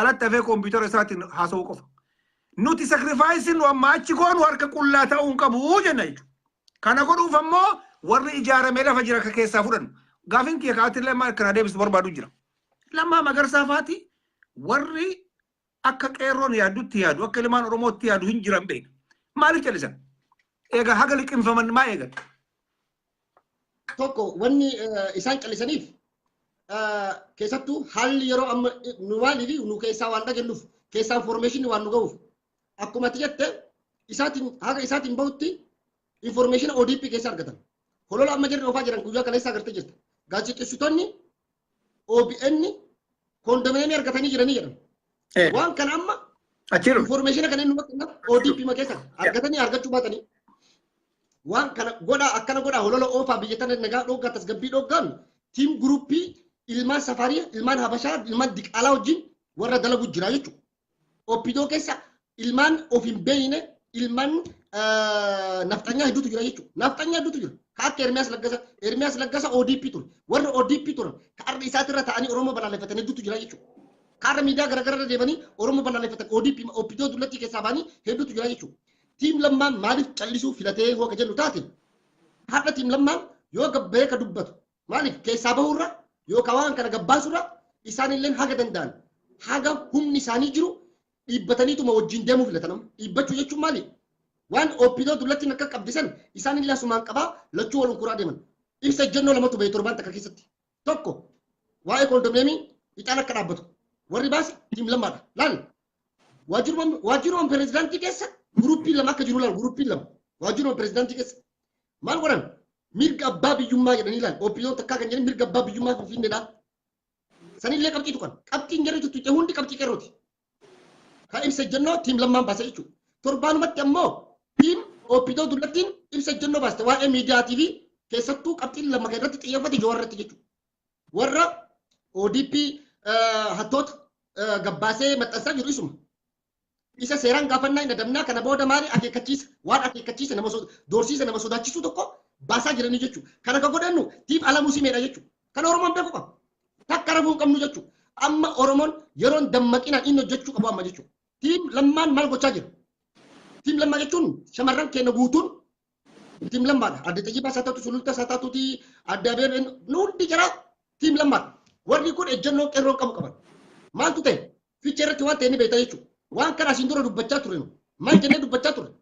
Miidiyaan Habashaa takka miidiyaa ammallee jaarmanni siyaasaa abaaraa tokko ka Oromoo naannoo Amaaraa hin dhaqin hin feenu. Ka jaraallee tokko akka Oromiyaa keessa hin deemne akka hin filatamne bifa qindaa'aa ta'een qeerroon Oromoodhaa mootummaa Oromiyaa wajjin tiim lammaa wajjin ODP wajjin hojjechuu qaba jennee jala sararri dubbachaa ture. Guyyaa manu dubbanne gaafa lammaffaa sululta irratti miidiyaa Amaaraa irratti miidiyaa Habashaa miidiyaa Safaarii irratti tarkaanfii fudhatan. Ni beekta. Amma ammoo wanni nu jechaa turre maqaa warra Abinii fi Habashaatti socho'u jaarmanii kamu Oromiyaa keessa akka seenne responsibility mootummaan naannoo Oromiyaadhaa fudhachuu hin qabu jalaa diduu qabaa tiim lammaan jennee dubbachaa turre. Kaleessa maaltu ta'e? Salaalee ficheen sareetti qalte jechuudha. Sareetti qalte. Maal fidatanii dhufan? Hayyama mootummaa federaalaa hayyama boordii filannoodhaa qabatanii dhufan. Galmaa'uuf waajjira banachuudhaaf. Safaarii achi jirtu gurmeessuudhaaf. Naannoo sanitti hokkora garaagaraa rakkina garaagaraa walitti bu'iinsa sabaaf sallammii uumanii biitii tasgabbaa'uu diddee maarra jedhanii uumuudhaaf yeroo dhufan bulchiisi magaalaa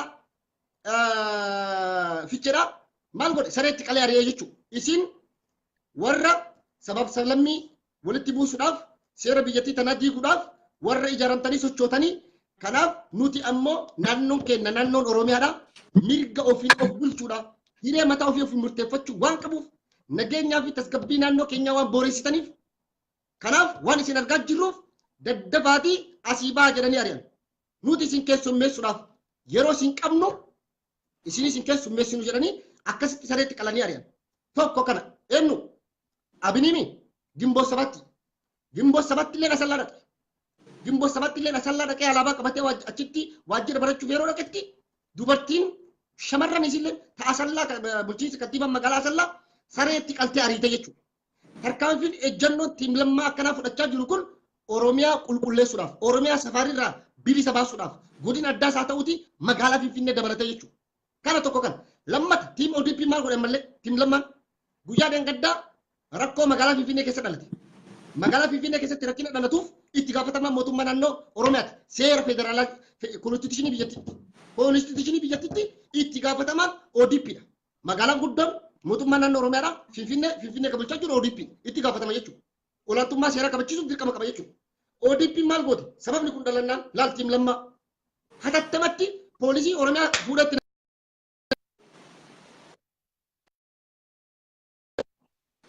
yoo agarte hatattamatti magaalaa Finfinnee fuudhee kora bittinneessaa Oromiyaatti naqan. Baankii Oromiyaadha kun tooftaadha. Tooftaa jechuun kiyya sii gara.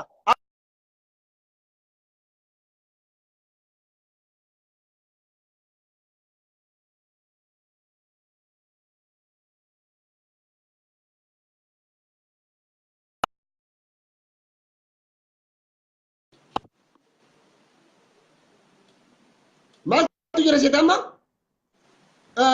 tiim lammaan yookaan ODP'n hojii hojjechaa jirti. Hojii qoosaa hojjechaa jiran magaalaa Finfinnee irratti hojii qoosaati hojii taphaati miti qeerroo wajjin dalagaa jiran bifa qindaa'aa ta'een jechuudha.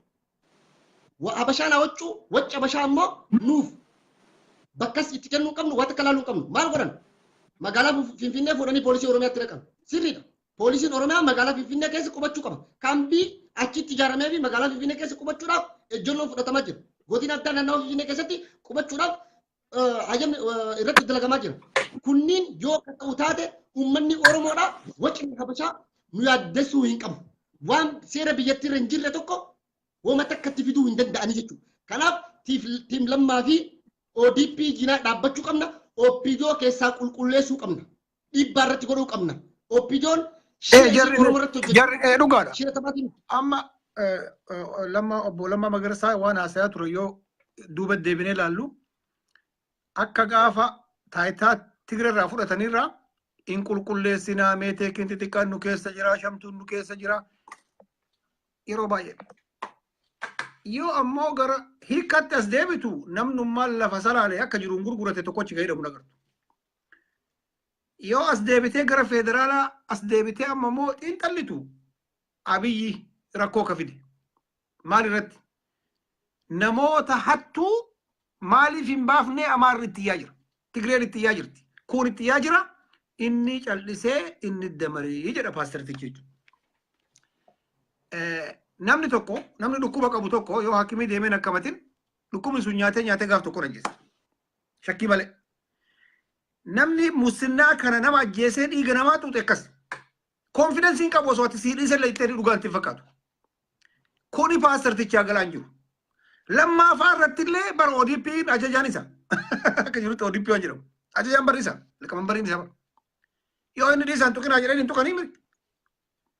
Deebi'ee dubbiin xaxaan garraa dhufaa jechuudha. ODP fi EDP'n takka amti bara. Amma ODP'n biyyallee jira bulcha. Oromiyaallee jira bulcha. Garrarraa namichi biyyallee Oromiyaallee bulchuu kan mataa gubbaa jiru Amaara. Ayidiyooloojiin isaa jechuudha abbaan Oromollee ta'u.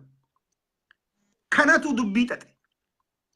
Amaara ofii kan akka jirri in as qayyamnee hin dalagaa. Itoophiyaa dullattii san ijaaruuf hin dalagaa. ODP'n sochii kan dhabde qixxee kanatti. Kana ammoo lammaan gabbahee dubbachuuf wanni inni dhabeef isaaf hin fakkaata. Malee lammaan yoon dubbatin ammoo amma lammaa yoo agartanii jiraattan bara gara kiilota akka deebi'e. Namni lammaa laaltan agartanii kaluu kana. Laafee. Lammaa Magarsaa dhukkubsatellee biyya alaa kana jira. Amma wanni nuti jennu tokko maali beektaa laabbaalee yeroo beelan. Nuti warri nu dhagaa jirtan biyya keessatti illee haa ta'uuti kan biyya alaa jirtan. Oromoon yeroo walirratti xiyyeeffaturra hin jiru. Safaariin jalqaba maal goote? Uummanni Amaaraa Tigraayin hin cabbixallan jedhan. Cabbixuunnaa makkuruunnaa asayyuun jedhan. Eenyu jedhan Dabratsiyoontu jedhan. Maal jedhan Dabratsiyoon afaan baafate?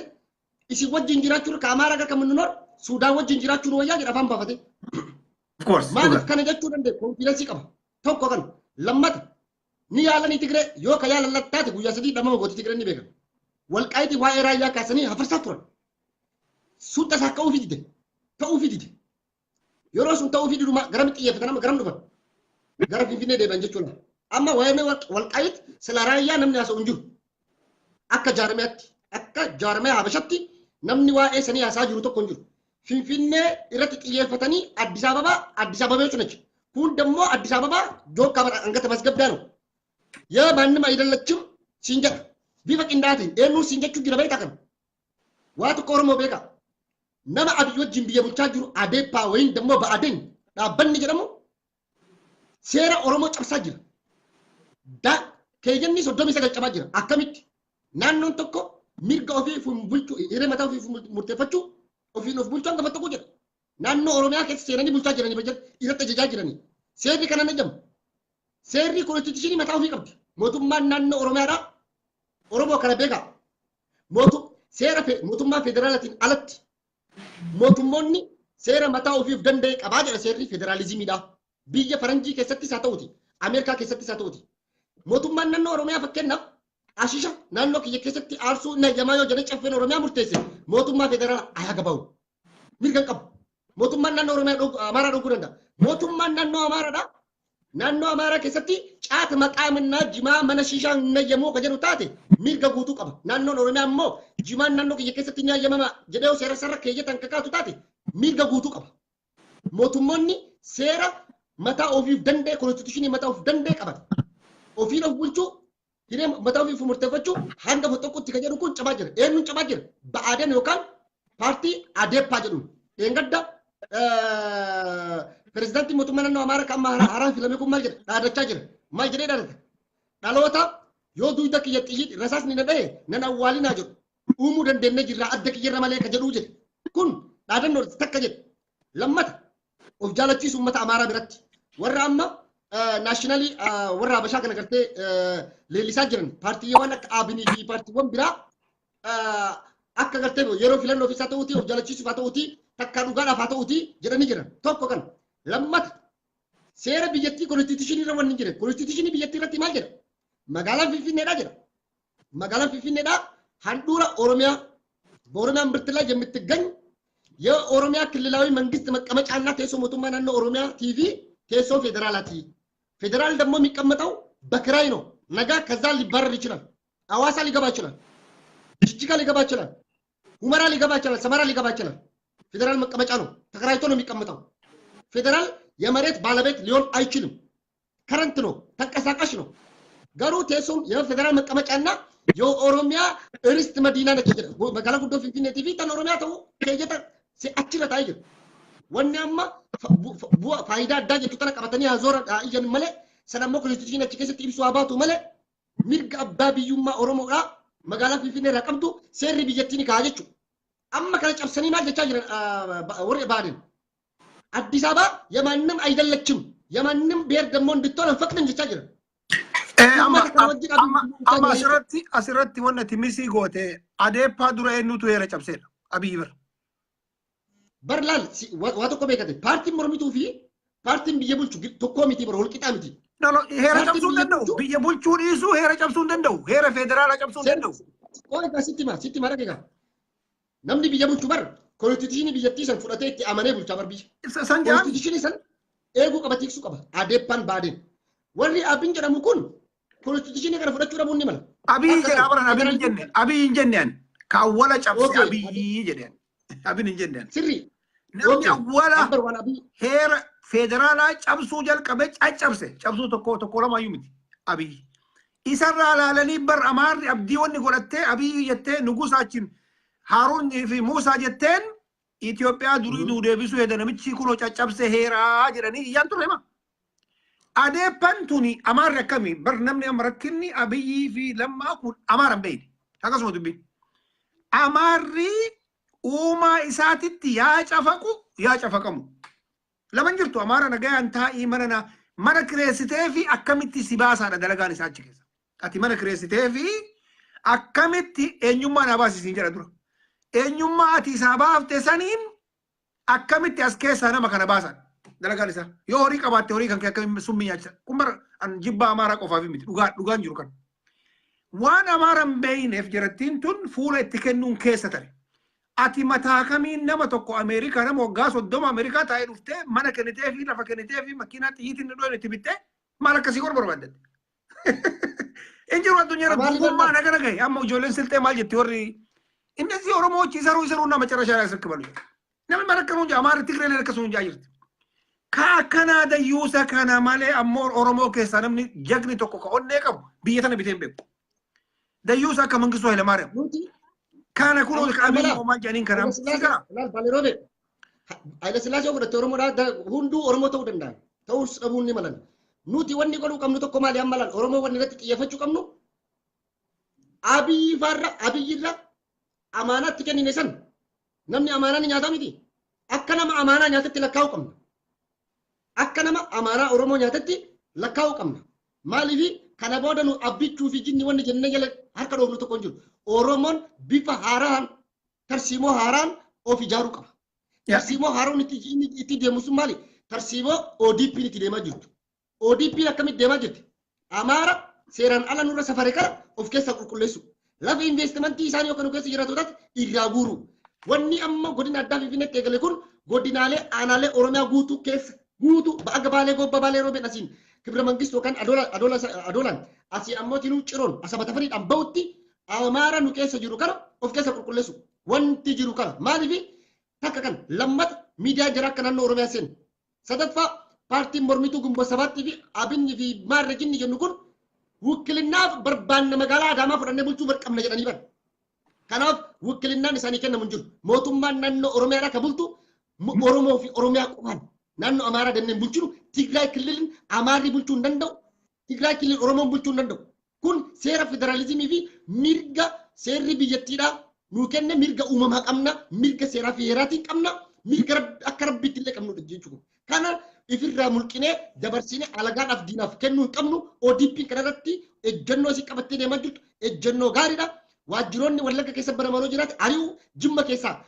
Amaaraatti jiru keessa qulqulleessu magaalota Adaamaa keessaa Junaayidii Saaddoo waan dalageen beektan isii Oromoo Junaayidii Saaddoo bara 1997 waan kana Junaayidii eegaleela Junaayidii silaara nuuf fidanii hagamta akka Oromoo fayyadamu laala maal godhe bara 1997 filannoodhaan qinijjiitti injifatte magaalaa Adaamaa irratti jechuudha yeroo Adaamaa irratti qinijjiitti injifattu tarkaanfii fudhatanii maal godhan bar akka kanaa seeraan ala miti mana seeraan ijaaramee jiru filaanii irra fidanii irraa diigaa turan gamoo jaraa guutuu keessaa qulqulleessanii xaragan magaalaa sana immoo Oromoo fidanii qubsiisan Oromoo orgoyti jechuu arra waa Adaamaa dhaqi ganda gaaraa dhaqi ganda haaraa dhaqi boolla dhaqi bakka feete hoo dhayite arra Adaamaan Oromoo orgoyti Oromoo Austraaliyaa Oromoo Kanaadaa Oromoo Ameerikaa Oromoo biyya keessa jirtu Shashamannee yoo kadantee fudhattu taate Shashamannee duraan eenyu keessa qubachaa ture har'a eenyu jetti Shashamanneen hojiin akkanaa kun magaalota Oromiyaa hunda keessatti zuwaayin maqiidhaan agabaatti hojiin jabaan cimaan irratti hojjetamuudha qaba kana dammoo qeerroon isaan cinaa dhaabbachuu qabna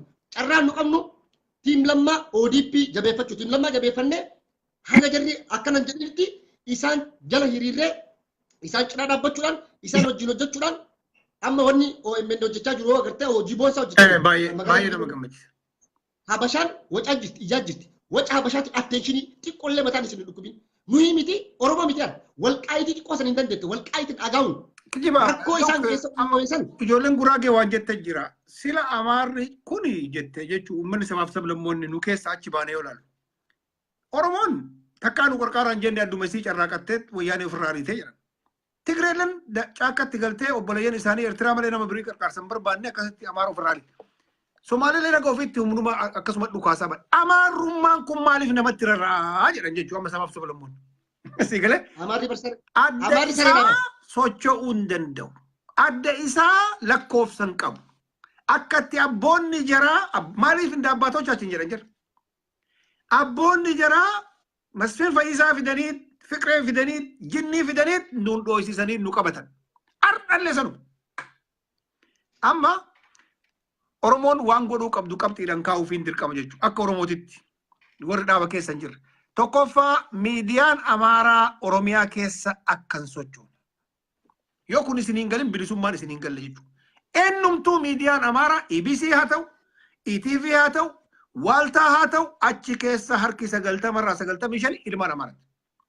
Ilmaan Amaaraa ofiillee dubbachuu sodaatu. Asoo Abiyyi Faatillee amma poolisii wahii baaftee poolisii san sodaatee isaatii erga malee gad taa'ee mananchiisu. Sigala. So akkan dhufne ka Itoophiyaati miidiyaa Itoophiyaa Waaltaa sin jira meetu as keessa Beenishaangul jettee gaafachuu qabdi qeerroon.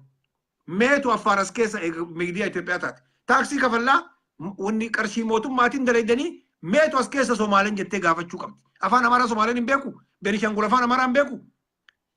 Dubbiin achi jirti. Miidiyaa Amaaraa heeran jechuu heeran dhooguu dandeettan.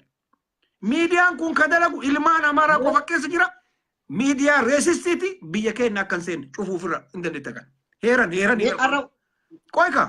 Amma laal baay'ee na eegi hin fitadha. Lammaffaan miidiyaa Amaaraa qofaa miti dhaabni Amaaraa. Eessuma haa ta'u Samaayawii jetti jedhi nacci jetti bicaa tuqur waan fedhanaa jiran. Yoo wallaltan nama gaafadha. Yoo Oromoo taate miidiyaa afaan dhaabbota Oromoo malee wanni jirrachii godhan tokko hin jiru. Kanuma lamaan godhuu dandeenyan Oromoon hin bilisomti. Sadaffaa dhaaba kanniin keessa amma warra amma achi Finfinnee taphatu kana keessa ummanni lamaa Oromoo xalafee lafaan dha'uuf deema.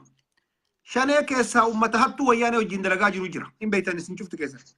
OPDO akka inni isinitti hime jarri lamaan tunniin hidhaa isa qabdi Tigree wajjin. OPDO dullatti Shaneelle dullatti taate adii moo maal jettaniin addaan hin beeku shaneelleen warra dheengadda investor ajjeese agartanii. Kunniin warra diinaa dalaguu akka agartee mootum namni alaa dhufeetiin investiin goone jechuudha. Kunniin warra mootaa dalagu kanneen irratti baannannaan Oromoon of dura deemuu hin dandeenna nuti kaayaa waa'ee miidiyaa waan kan ta'e waa'ee miidiyaa irratti amma ETV narra waaltaan irra wacaa jira. Maaliif wacammee laala?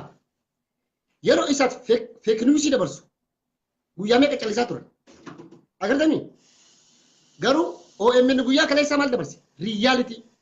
Laal OMN guyyaa kaleessa reality dhugaa jirtu fake news kan ta'e qeerroo gaafate በፊንፊኔ ጉዳይ አንደርድርም ደምና አጥንታችንን ነው ገበርንበት ሁላችንም አንድ ሰው እስኪቀር ድረስ ካያጨረሱን በስተቀር ፊንፊኔን ለማንም አሳልፈን አንሰጥም እንጂ ቀሮን ከነ በየት ሌላ ምንም ነገር ፌክ ኒውስ ያስተላለፈው ምንም አይነት ነገር የለም ዛሬ ደግሞ የሀባሻ ሚዲያዎች ኢቲቪን ጭምር ሲንጫጩ ነበር የማህበራዊና የሚዲያ አጠቃቀም ምን ይመስላል ስፔሻሊ አማራዎች ራሳቸው በሰሩት ፌክ ነው የመጡት ኢቲቪ ያስተላለፈው ምንድነው ያለው በንግድ ባንክ ላይ የተሰራ ፌክ አለ በ25 ሚሊዮን ማለት ነው ያ ነገር ፌክ ነው ያ ንግድ ባንክ ማተብ ያልሆነ የተላለፈ አለ አንዴ ነው ሁለት ደግሞ አቶ ሚሊዮን የደቡብ ክልላዊ ፕሬዝዳንት ስልጣን የመልቀቃ ስልጣን ወረቀት ለፕሬዝዳንቱ ጽፏል የሚል ውሸት ፕሮፓጋንዳን ጽፈው ማተብ አድርገውበት ፌክ ማተብ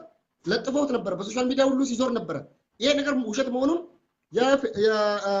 ጠቅላይ ሚኒስትሩ ቢሮም አውግዞታል የክልሉም የደቡብ ክልል ቢሮዎችም አውግዘውታል ይሄንን ነገር ቀነባብረው አቀናጅተው ሲያሰራጩ ጊዜ እንደገና ደግሞ ይሄንን ነገር በኮንዶሚኒየም ላይ አሁን አይታል ትላንትና ኢሳት ያስተላለፉ ነገር ያልተሰጠ ኮንዶሚኒየም ተሰጠ ብሎ ያስተላለፈ ለኦሮሞ ሚዲያ ለኦቢኤን ጋዜጠኞች ኮንዶሚኒየም ቢሰጥ ራሱ ማን ምን አገባው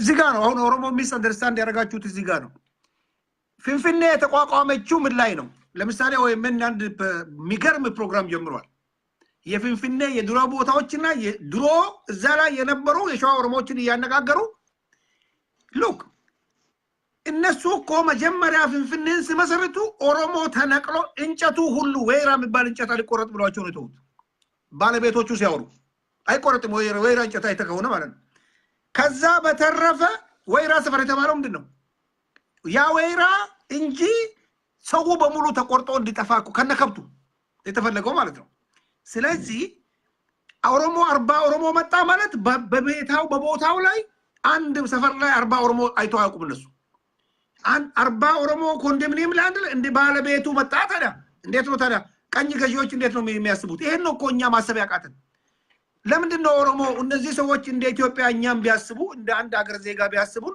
ኦሮሞ ሰፈረ ብሎ ሚዲያ ላይ ያወራሉ እንዴ የኦሮሞ ጀነራል ይሄን ያህል ነው ብሎ ያወራሉ እንዴ አይደለም ቀኝ ገዢዎች ናቸው እኮ ቀኝ ገዢ እንደዛ ነው የሚያስበው በቃ እንደዚህ ነው የሚያስበው እነሱ ዜጋ አንተ ባዳነ አንተ ለከተማው ተመጥርከም ከመጣ ደግሞ ችግር ልፈጠር ነው እንደሱ ነው የሚያስቡት የነሱን አስተሳሰብ መረዳት አለብን መገረም የለብን ማለት ነው አሁን የቅድሙን ነጥብ ለመጨረስ ፈልጌ ነው አሁን ዋልታ የሚባል ቲቪ አለ ኢቢሲ ወይም ደግሞ ኢትዮጵያ ብሮድካስት የሚባል ቲቪ አለ የተለያዩ ሚዲያዎች አሉ ሀገር ቤት ውስጥ አሁን እነዛ ሚዲያዎች ምን አሉ ዛሬ ሁሉም በማህበራዊ ሚዲያና በተለያዩ ሚዲያዎች አሰትን እንደገና ደግሞ ግጭትን ሊፈጥሩ የሚችሉ ጽሁፍም ሆነ የተለያዩ ቪዲዮዎች የሚቀዱ ልጆችም ይሁኑ ለሀገራችን ወይም ደግሞ ለዚህ ለውጥ እንቅፋት ሊሆን የሚችልና ለውጡን ሊያደናቅፈው የሚችል እንደገና ደግሞ በብሔረሰቦችና ህዝቦች መካከል ጥላቻን የሚፈጥር ነገር እንደው ፌስቡክ ራሱ ቢዘጋ ያሉ አስተያየት እየሰጡ ነው አገር ቤት ያሉ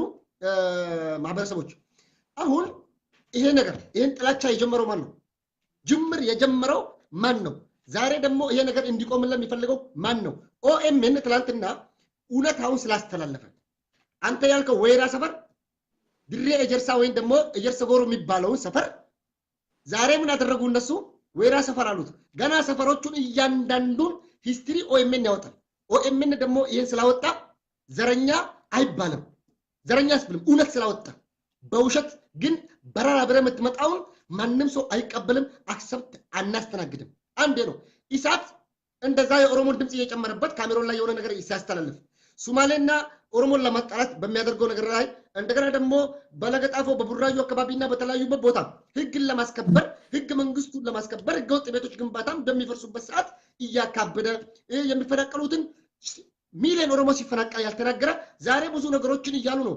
ከጋምቤላ ከቤኒሻንጉል 200,000 በላይ ኦሮሞ ሲፈናቀል ያልተናገረ ሚዲያ ዛሬ ትልቅ አጀንዳ አድርገው ብር ያሰባስቡ፣ ችግር የለብንም ያሰባስቡ። እኛ ሰው እንዲቸገር ሰው እንዲፈናቀል አንፈልግም። አላማችንም አይደለም፣ ምኞታችንም አይደለም፣ ፍላጎታችንም ስላልሆነ ማለት ነው። ነገር ግን ኦኤምን ትላንትና ያንን እውነታ ስላወጣ ዛሬ የአማራው የሰፋሪው ሚዲያ በሙሉ ስለ ሚዲያ አጠቃቀም እያወሩ ነው። ስለ ሚዲያ አጠቃቀም ኦኤምን ፌክ አላስተላለፈም፣ ገና ይሰራበታል። ገና ማንም የአብይ መንግስት ኦኤምን ማሰር አለበት ብሎ እኮ እየጻፉ ነው። ኦኤምን ከሀገር መውጣት አለበት፣ ኦኤምን መታሰር አለበት። ምን አድርጎ ማን ነው የዛሬ 40 ዓመት ኦሮምኛ ቋንቋ ሬዲዮ ይሰራ ይላሉ? ምንም እኮ ለኔ እኮ አዲስ ነገር እኔ አይልገረምም ሁሉ። ምክንያቱም እነዚህ ሰዎች ጠላት ናቸው። በቃ ጠላት የሚያስበው እንደዚህ። ጠላት ለአንተ ሬዲዮ መገናኛ አይሰጥህም፣ መትረየስ እንድትይዝ አይፈልግም አይደል? ሴም ቲንግ አንድ ሚዲያ ብኖረን አንድ ሚዲያ ለ50 ሚሊዮን ኦሮሞ አይገባውም። ምን ማለት ነው? ጭንቅላት ብቻ ስታስበው አትናገሩ፣ ዝም በሉ። አሁንም ገና ኤጀርሰ ጎሮ እንሰፍራለን፣ ገና ኮየው ፈጮ እንገባለን፣ እናንተ ሽጡልን፣ ያረቄ መጠጫ እንሰጣችኋለን እኮ ነው ጨዋታው። አይገባም እንዴ? ሆ ብለው ከሰጠኸው ኦፍ ኮርስ ያድርገው። አሁንም ቢሆን እነዚህ የሸዋ ኦሮሞዎች አጠጡ አረቄ ብለው እኮ ለዚህ ነው ያረገ በተጨሰ አብሮ ይላል፣ ይጨፍራል፣ መሬቱን ይሸማሉ። በኋላ ደግሞ መቶኛ ነው የሚያስቸግሩት። እውነቱን ለመናገር ማለት ነው። ለስለስናው የሚፈለገው ምንድነው? ይኸው ወደ ፖይንቱ እንምጣ ማይ ፍሬንድ። እነሱ ምን አሉ ምናምን አይሰራም። አንድ ምሁር የተናገረውን ልናገርና ላብቃ። የአማራ ቴሌቪዥን የአማራ የመዝናኛ ፕሮግራም ድራማዎች የነሱ ፊልሞችን እዩ። አማራ ማለት ምን መሆን እንደሆነ ለማወቅ ከፈለጋችሁ ፊልሙን እዩ አለ። ይሄንን ያለፈው 30 ዓመት የተስፋፋበት ጊዜ ስለሆነ ይውጣል። ሁሉም ፊልሙን የሚሰሩት ኦሮሞ አማራዎች ናቸው። የሚያወሩት ስለ አማራ ሂስትሪ ነው፣ ስለ ጎጃም ስለ ጎንደር ነው የሚሰሩት ፊልሙን አለ። አዎ ጥሩ፣ ግን እዛ ላይ አንድ ሀቅ ይናገራሉ አለ ሳያውቁት። ይሄ ምሁር ነው እንግዲህ። ምንድነው ሀቁ? የአያታቸውን ስም ሲጠሩ የአባታቸውን ስም ሲጠሩ አባቴ ከጎንደር የመጣ ጊዜ እያሉ ነው የሚሰሩት አለ ፊልሙ። ስለ ጎጃም ሲሰሩ እናቴ ከጎጃም የመጣች ጊዜ። ግን አንድ የሸዋ ሰላሌን ከሰራ እዛ ቦታ ላይ ቢኖር አያቱም የመጣችው ከዛው ነው፣ አባቱም የመጣው ከዛው ነው የሚሆነው ማለት ነው። ይሄ እንኳን የባለቤትነት ማንም ትግሬ ማንም አማራ አያቴ እዚህ ተወልዳለች የሚል የለም። አያቴ እዚህ ተወልዳለች ወይ አለች እዚህ የሚል የለም። አየህ፣ በተለይ ጉራጌ ስንት እድሜ ላይ እንደሚመጡ ሁሉ አውቃለሁ። በስንት እድሜ እንደሚመጡ መርካቶ ማለት ነው ሲመጡ። ስለዚህ ሲመጣ አፈር ይዞ አልመጣም፣ ኤጀርሳ ይዞ አልመጣም፣ ባህር ዛፍ ይዞ አልመጣም። ሲመጣ ባዶ እግሩን ሊመጣ ይችላል፣ ካምሶላ ጋር ሊመጣ ይችላል። ገንዘቡ እንኳን ይዞ አልመጣም፣ እዛው ነው ያፈሩት፣ እውነቱን ለመናገር ማለት ነው። ስለዚህ ሪያሊቲው ይሄ ነው። ይሄ ሪያሊቲ ህዝቡን ለብሔር ብሔረሰቦች ብቻ ይወላችሁ እንዳትሰወዱ። አንድ ጉራጌ የምትባላለች አሁን ከአማራ ጋር የምትንቀሸቀሽ፣ አትንቀሽቀሺ፣ በኋላ ይጨንቅሻል፣ መስሪያ ይጨንቅሻል፣ በኋላ ሱቅ በደረቴ ይጠፋሻል ብሎ መናገር ያስፈልጋል። ጉራጌ ሲባል የነ ብርሃኑ ነጋ ዘረኞችን ነው የምናወራው። ቀቤናን አይመለከትም፣ ስልጤን አይመለከትም፣ እናቃቸዋለን እኛ፣ ወለኔን አይመለከትም። የሚመለከተው የሰባት ቤት ቆራጣ ጉራጌዎቹን፣ እነዚህ የአማራ ሻፋዳዎች፣ እነዚህ የሚኒሊክ ሰፋሪ፣ እነዚህ የአረንጓዴ ቢጫ ቀይ አማኞችን ነው የምናወራው። ስለዚህ ሪያሊቲው ይሄ ነው። አሁን በባለቤቱና በሰፋሪ መሀል ያለ ጸብ ነው ይሄው። ይሄ ደግሞ የመጨረሻ ትግል እንትን ላይ እንዳለን ማወቅ አለብን። እኛ እኮ ስንጀምር ከትግሬ ጋር እናውቃለን፣ ከሰፋሪ ጋር እንደምንቀጥል አይደል? አዲስ ነው እንዴ? ከሰፋሪ ጋር መጨረሻ ፋይናል እንደሆነ እናውቃለን። አሁን በመጨረሻ ላይ የምናስተላልፈው መልዕክት ብቻ ነው። እውነት ኢትዮጵያ የምትወዱ ከሆነ አሁንም እኔ እርቅ እንዲህ በቀላል አይመጣም። አሁን 50 ሚሊዮን ኦሮሞ ማልና አማራ የሚባል ማህበረሰብ መካከል ትልቅ ቅሬታ ተፈጥሯል።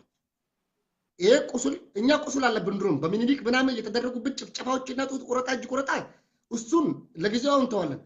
በዚህ ትውልድ የኦሮሞ ስም ማጥፋት ኦሮሞን ጭራቅ አድርጎ የመሳልና ኦሮሞን የመጥላት ኦሮሞን አገር ለመቀማት የሚደረጉ ዘመቻዎች የተቀናጀ የተደራጀ በፖለቲካ ድርጅቶችና በማህበራዊ በሚዲያዎችና እንደዚሁም በመንግስት ተቋማት ጭምር የሚደረጉ ኦሮሞ ላይ የተደረገ ያነጣጠረ ዘመቻ አይሳካላችሁ አይሆንም።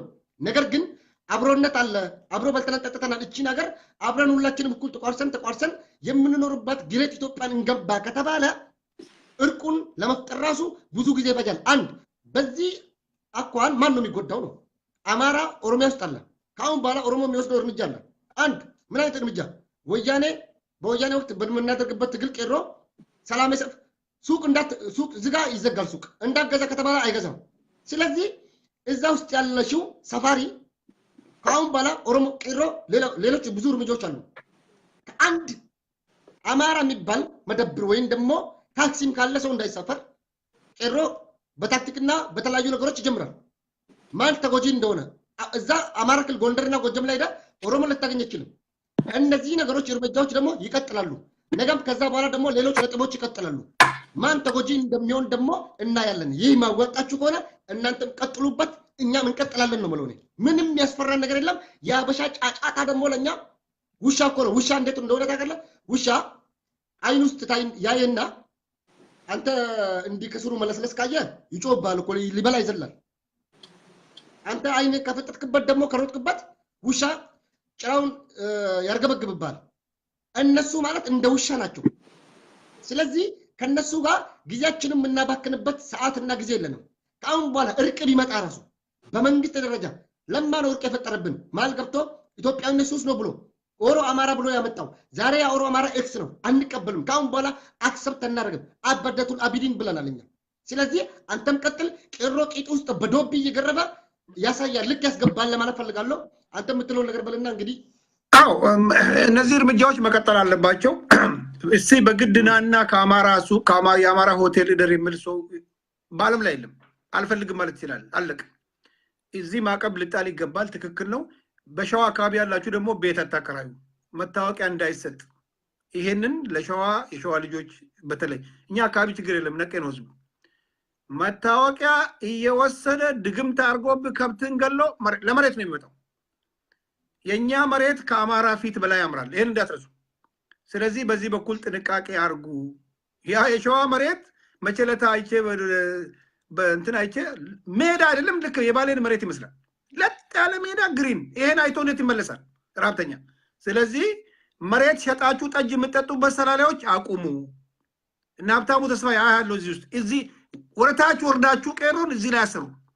መሬት የሚሸጥ ኦሮሞ መታሰር ነው ያለበት በአሁኑ ሰዓት። መሬት የሚሸጥ ኦሮሞ እስር ቤት ነው መግባት ያለበት። ምንም መሬት የሚሸጥ ኦሮሞ በአሁኑ ሰዓት ስፔሻሊ ለአማራ በተለይ ለአማራና ለጉራጌ መሬቱን የሚሸጥ ኦሮሞ ቄሮ ወይ አስረግፋ አርባ ግረፈው ወይ ደግሞ እስር ቤት አስገቡት። ሰቦንቱ ኦሮሞ ቄሮ ልንገር አሁን እኔ ማለት የምፈልገው ቄሮ በዶቢ እየገረፈ ልክ ያስገባቸዋል። ከነሱ መደብር ማንም ኦሮሞ የነሱ ካፍቴሪያ ካለ የነሱ ስጋ ቤት ካለ ጥሬ ስጋ ሄደ እንዳበላ። ካሁን በኋላ ጥሬ ስጋቸውን አትብላ። እዛ አካባቢ ከነሱ ላይ አትግዛ፣ አትሽጥባቸው። በአንድ ሳምንት ሐዋሳን እንደመለሰ እጀቱ ዜሮ እኮ ነው ያበላቸው። በቃ አይገዛቸውም፣ አይሸጥላቸውም። በቃ አለቀ እኮ። የተለያየ ግብር ምናምን በአንድ ሳምንት ታባረዋለህ። ከስሮ ሱቁን ዘግተው ነው የሚሄደው። ስለዚህ እረፉ፣ እንከባበር። ቄሮ በዶቢ እየገረፈ ኦሮሚያን ሉዓላዊነትን ለማስከበር ከማንም በላይ ማንም ምንም ማምጣት አይችልም። መለስ ተናግሯል። የኦሮሞ ህዝብ በበቃ ቃል ቀን ያበቃል። ያ ደግሞ ተሳክቶልናል። አብቅቷል እኮ ከወያኔ ጋር አብቅቷል እኮ። አበቃ ካለ አበቃ ነው፣ አብቅቷል። ተሳክቶልናል። ሰክሰስፉሊ ነው፣ ጨርሰናል። ምዕራፍ 1 ነው እሱ። ምዕራፍ 2 መለስ ዜናዊ ምን ተንብዮ ነው ሄደው። የኦሮሞ ህዝብ የቆረጠ ቀን እንደ ዩጎስላቪያ እንሆናለን ነው። አሁን ትግስታችን እያማጠጥን ነው። ትግስታችን ያለቀ ቀን ዩጎስላቪያ ከመሆን የሚመልሰ ምንም ተአምር የለም፣ ምንም ተአምር። ስለዚህ ደግሞ እንኳን እኛን አይደለም ትንሿ ኤርትራ የኢትዮጵያ 80 ሚሊዮን ህዝብ ያልቻላት ሀገር አይታል። ትንሽ ያቺን የምታክል ሚሊዮን ስንት ህዝብ እንደረገፈ አይታል። ስለዚህ ኦሮሞ የራሱን ሉዓላዊነት ለመወሰን ህገ መንግስቱም ይፈቅድልና በፈጣሪም በፈለከው በዓለም ህግ ይፈቀዳል። በአውሮፓ በፈለክ ዩጎስላቭ አውሮፓኖች እኮ 7 ሚሊዮን ሆነው እኮ አገር ሉዓላዊነት አላቸው እኮ 5 ሚሊዮን ሆነው አገር ሉዓላዊነት አላቸው እኮ እነ ስዊዘርላንድ ብንወስድ እንደውም እነሱ የተለያየ ቋንቋና የተለያየ ሰዎች ስለሆኑ እኛ ኦሮሞ አንድ ቋንቋ ምናወራ አንድ አይነት መሬት ያለን ማንንም በወስጣችን የሚችል ቻርጅ ይሄ ነው